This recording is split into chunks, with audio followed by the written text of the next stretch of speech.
Hello. This is the 11th episode. The title today is Deportation to Cairo.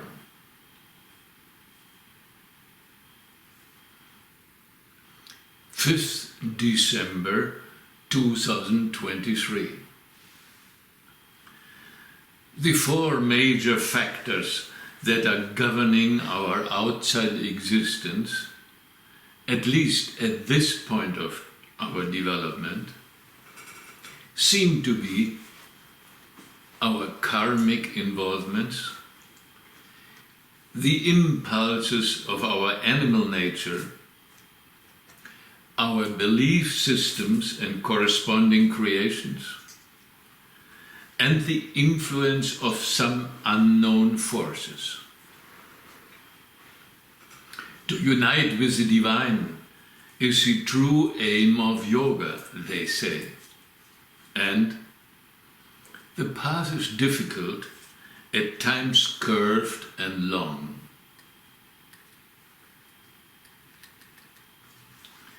Cairo, end of August 1979.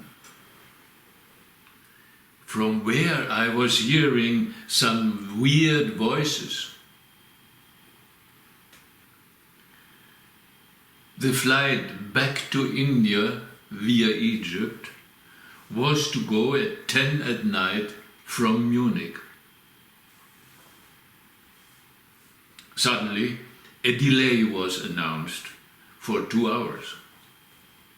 The flight was scheduled from Munich, touching Cairo, Bombay, and finally would reach Madras about 2 days after. The delay in Munich was due to a sandstorm in Cairo, they said. Within the price category of our tickets, no passenger could have been expecting any comfort. So we were giving in to the unavoidable, sitting on benches or on the ground waiting. The passengers were mostly Egyptians. There were a few Westerners and some Indians. In India, one learns waiting. By the way, to be on the safe side, I had changed my passport. I then was the proud owner of a new one and felt pretty safe to enter India with it. Time was passing. After 2 hours, another 2 hours were added to the delay.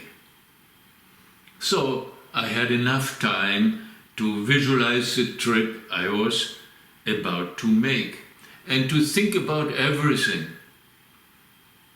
as we like to put it. I could not but register some ominous feeling, however, that this trip might not be an easy one. One always somehow can make out before looking at the signs.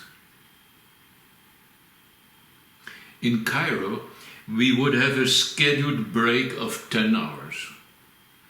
So the present 6 hours delay in Munich, I deduced, would not matter that much.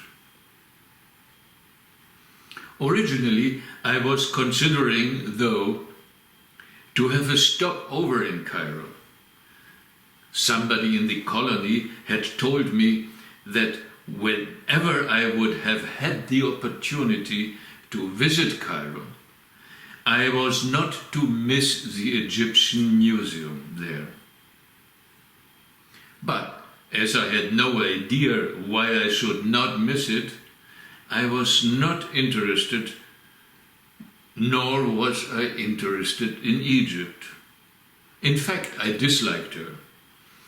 After I had experienced the Cairo airport during my last flights. Besides, The capital of Egypt was expensive. Any foreigner was obliged to spend a fixed, unbelievably high amount of dollars per day while visiting. The little money I had collected in Germany was meant for my new hand pump on my newly purchased land. Moreover, my suitcase was full of badly needed tools and equipment, and difficult to handle. There was no point for me to stay on in Cairo. While killing the time, the main focus of my attention, however, had shifted to my involvement in the colony and what was expecting me there. I had obeyed the last quit order, and that would give me some good argument. And in India, there were always ways of doing things if one had good arguments and connections. After the next hour's delay, another 2 came. That made it already 8 hours. We could only pray that the connecting flight from Cairo to Bombay was waiting. Finally, but we did leave.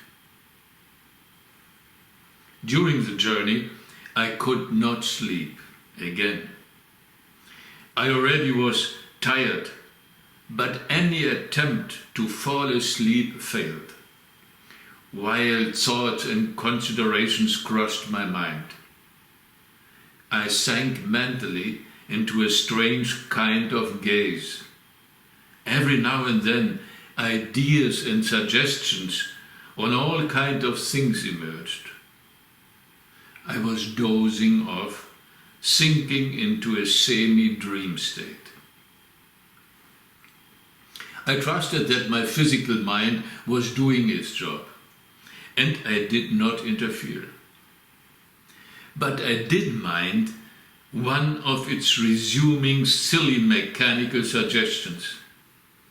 It was the one that I already had rejected several times, that I should have spent some days in Cairo. Each time it came up, I pushed it away. Inside the flight, Munich, Cairo. My diary was reading. Even for myself, I need to clarify. August 1979. My relation to the political crowd in the colony was and is a rather mixed-up affair, and in no way subject to these research notes of mine. But the first time I suspected that I was to take part in a large-scale global experiment for the development of consciousness occurred only a few years ago. Up till then, I was considering the colony, like most of the other people, a kind of safe haven for those who wanted to live a spiritual life, a refuge for people who could not agree with the way things were moving in the world and wanted to create something new and better. It was okay to do all of this under some strange umbrella called the experiment. But, of course, the greater the surprise and the frustration for all of us inside the colony came when we discovered that the reality of the outer life in the colony, as well as that of the ashram, seemed to show the opposite of what we had been expecting. And in most of its major aspects, soon we understood that the first work to be done for anybody involved in the yoga of theirs was a thorough and time-consuming cleaning of our inner mental structures. Soon we understood that the work to be done for anybody involved in the yoga of theirs was a thorough cleansing. Only afterwards, any new development, any new step in the direction of our goals seemed to be feasible. We had to learn the ABC of consciousness development and do the groundwork first. I added a corresponding entry into my diary. I fully understand and accept that in order to succeed in the next step of my yoga, I need to access the next layer of my awareness. To start with, and once more, I will continue my journey with remembering my dreams. A second time now. Formation. I seriously will put my time and energy into this field of activity. I access my dreams, wake up, remember them, and note them down. A formation is a resolve to create an action, condition, or reality one really wishes to experience. One puts it into a mental form, supplies it with sufficient power, and voices it loudly. She is teaching us this. And it is also an essential part of this special training. Within the first years of my stay in the colony, I already had made the attempt to remember my dreams. As per the books, I had started with the resolve and the formation to wake up in the night each time an important dream was occurring. Then one had to lay completely still, not moving one's body even for 1 centimeter, and one was to recall softly and cautiously the content of the dream several times. After becoming fully awake, then for real, one finally would note it down. I had been practicing this method for weeks and months, and indeed gotten surprising results.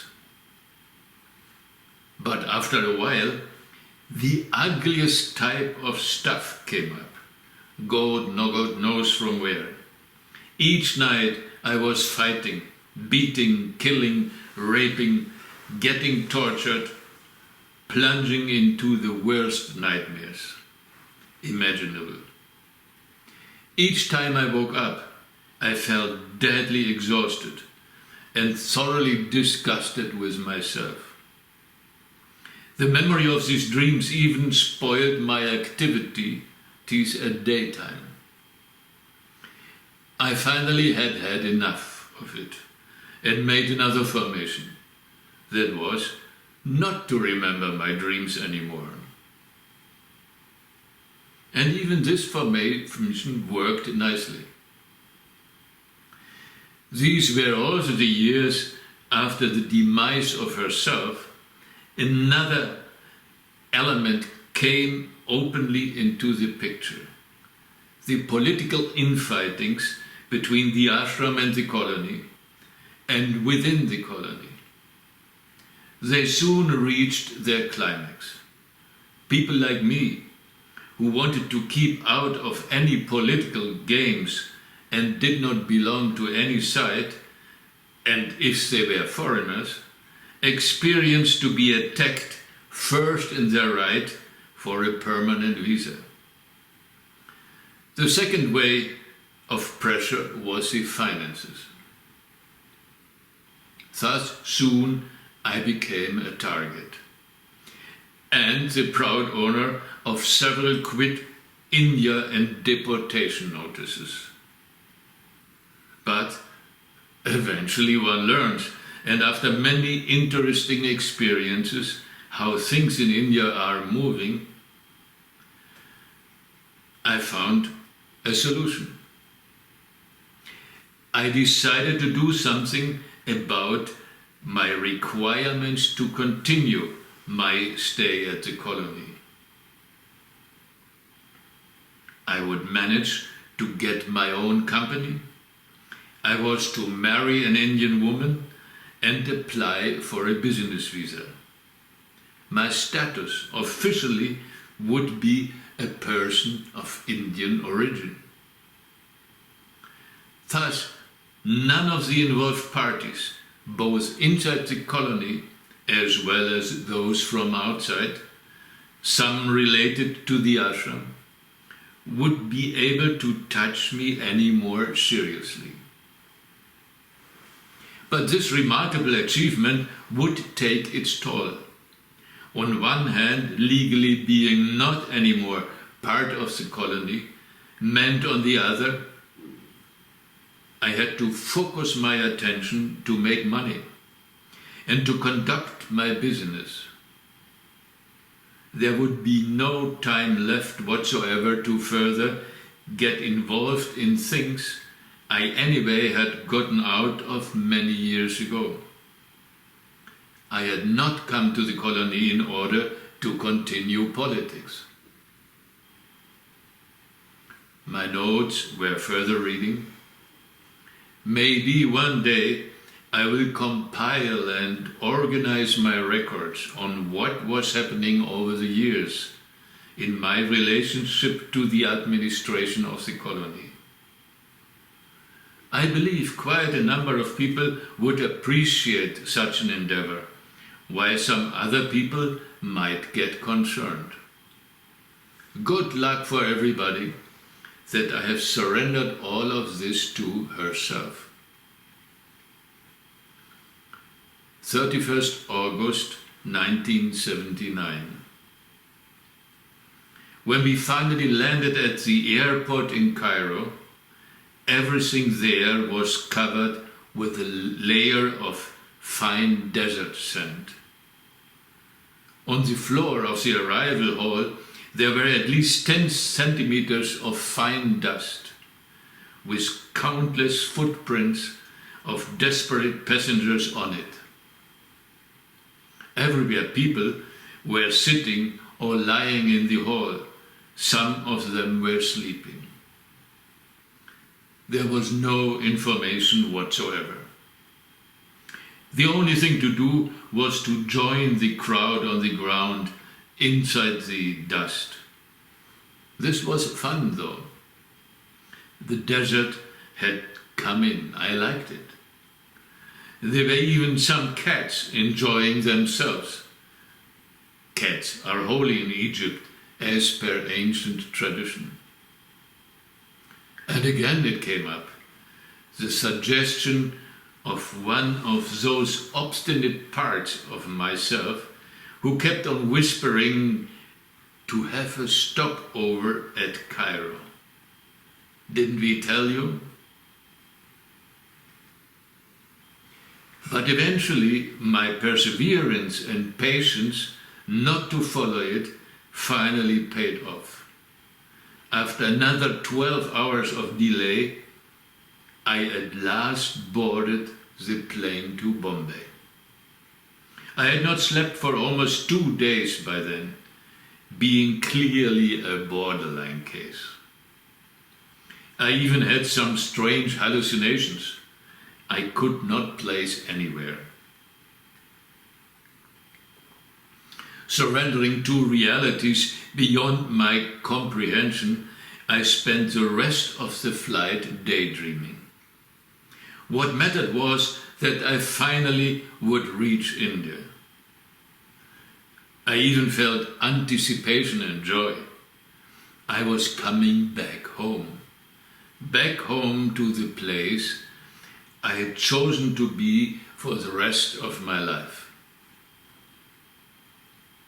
We landed in Bombay in the middle of the night. I had lost track, which day it was and what time, according to what reference point. Apart from my tiredness, I felt intense feeling. Everything seemed to go smoothly, but something weird was there. The plane landed. After we got out via the runway, we had to walk to the arrival hall for almost 10 minutes. No transport. In front of the two big entry doors made of thick glass leading to the inside of the airport, including the immigration section and the luggage belt, 6 guards were controlling the papers of the arriving passengers. 2 of them were armed with rifles. A sudden uneasy feeling came over me. The line slowly moved on. When it was my turn to show them my passport, deliberately suppressing my anxiety, I was trying to appear unconcerned and relaxed. According to the existing agreements between the 2 countries, German tourists were allowed to enter India without a regular visa and stay there for 3 months. So I appeared to be safe, as I had a valid new passport. When I gave the document to the next officer, he looked at it carefully, hesitated, turned around, said something to his colleague next to him, and both stared at me. Then they moved away from me, the first one holding my passport in his hand. They talked to some other officers, and I all at once was surrounded by the armed guards.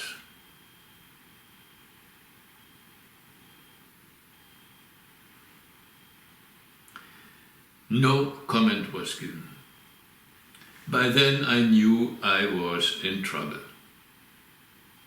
Finally, a senior officer appeared. He sternly told me in English, "You are a troublemaker. You are not allowed to enter India. We will put you back to the flight to Cairo." There are no words to describe what was going on within me. One thought dominated. I was refused to come back to the place of herself. Was she doing all of this, refusing me? Was I finally turning out not to be worthy anymore, to be close to her? Why was this happening? The colony was my life, and this life was taken away from me. Now, I was about to be done with, destroyed, my future crumbling into shambles.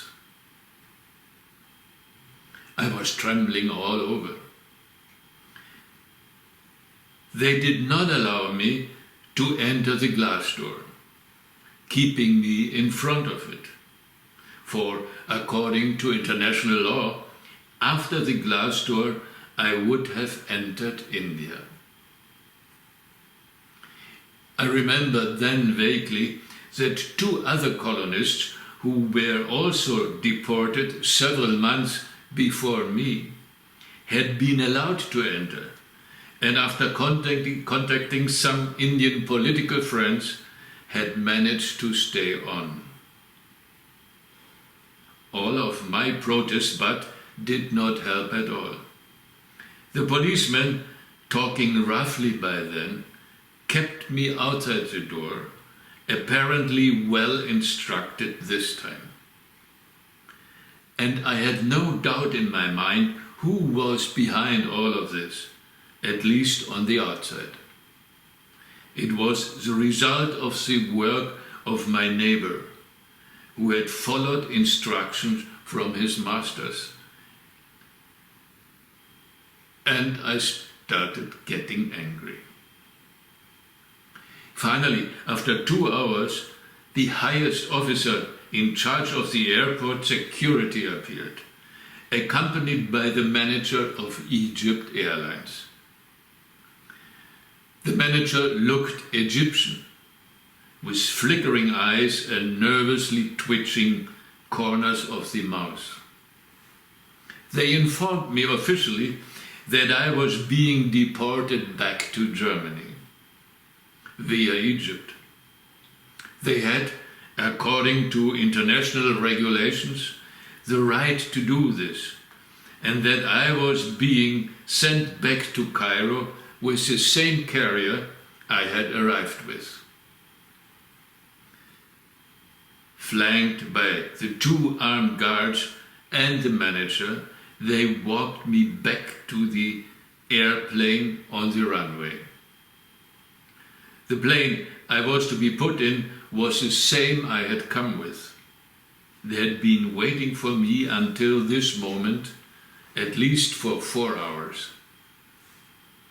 I was walking mechanically and slowly, not being able to think one clear thought. Surrounded by the guards, we were moving across the huge airfield, direct and dimly lit by floodlights. A scene out of this world. I was not able to think anything coherent. Even the manager kept quiet, but I could feel that he did not like at all what was going on. In the middle of our walk, he started talking, justifying himself, and that he could not do anything about the situation, and that he did not agree and felt sorry. I did not even answer him. We finally reached the gangway of the plane, and here it was when a most ridiculous thought exploded in my brain. Where was my suitcase? I suddenly remembered my suitcase with all the precious tools in it. I stopped. The guards leveled their guns at me, and I in turn threatened the manager. Okay, where is my suitcase? He stared at me as if I had gone crazy. He stumbled something.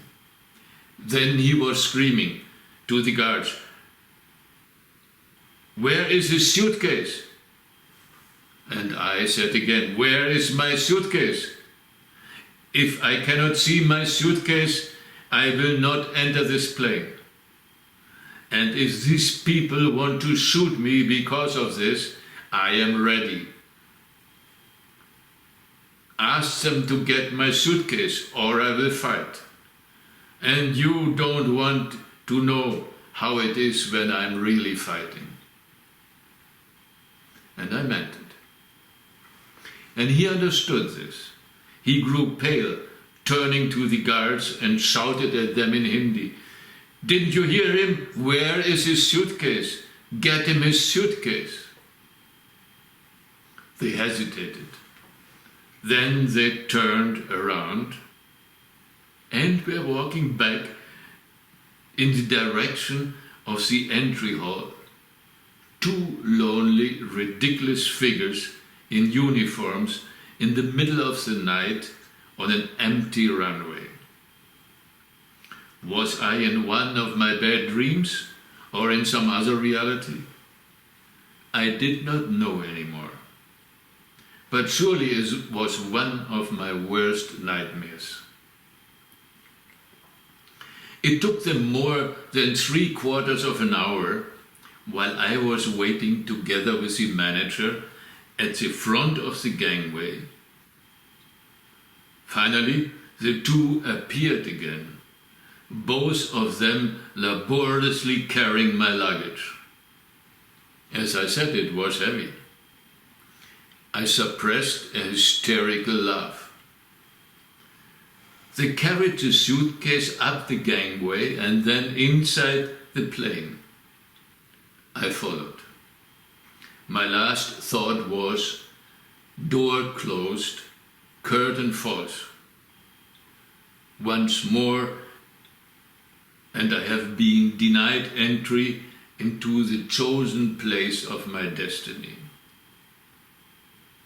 Then my outer mind shut off. What and wherever. The stewardesses offered me a seat in the first class. Mechanically, I sat down. They were smiling at me, sympathetically, Egyptians, bringing me a cover and drinks. Distantly, I understood that I was suddenly their hero, as they did not know why I was being thrown out of India, with the relationship between India and Egypt not being the best. All of them were giving me compassion and support, but I couldn't care less. Once I got up and I saw through the rows of seats in the backside of the plane some colonists sitting. I knew them well. A whole German family with kids. I had been eating with them in their house. They stared at me with big eyes, but I did not react. I felt guilty and sorry for them because they had been forced to be waiting inside the plane for hours because of me. I still remember the expression in the eyes of the father when he looked at me. My passport was taken in by the pilot of the plane. They would hand it back to me when we landed in Cairo, after the other passengers had disembarked. I fell into a stupor, no memory, but again, no real sleep. After we landed, I had to wait till the other passengers had left the plane. Then they gave me my suitcase and my passport. I took it and got out. I dragged it to the entrance hall, at that time deserted. Some soldiers were seen. I was alone on the empty field, lit by the flickering light of cold searchlights. Once more I was reaching the gate of another entry hall, after being returned to Cairo, where I had come from. Tarot topic. Why do I keep on creating this type of experiences? Answer of the past, justice. Answer of the present, you will get inspiration for new ideas and directions to take. Answer of the future, you will find reason to celebrate. Conscious help, the intuition and energy of the High Priestess.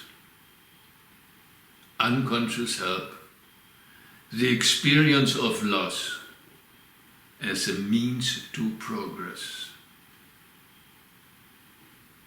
Thanks and namaste.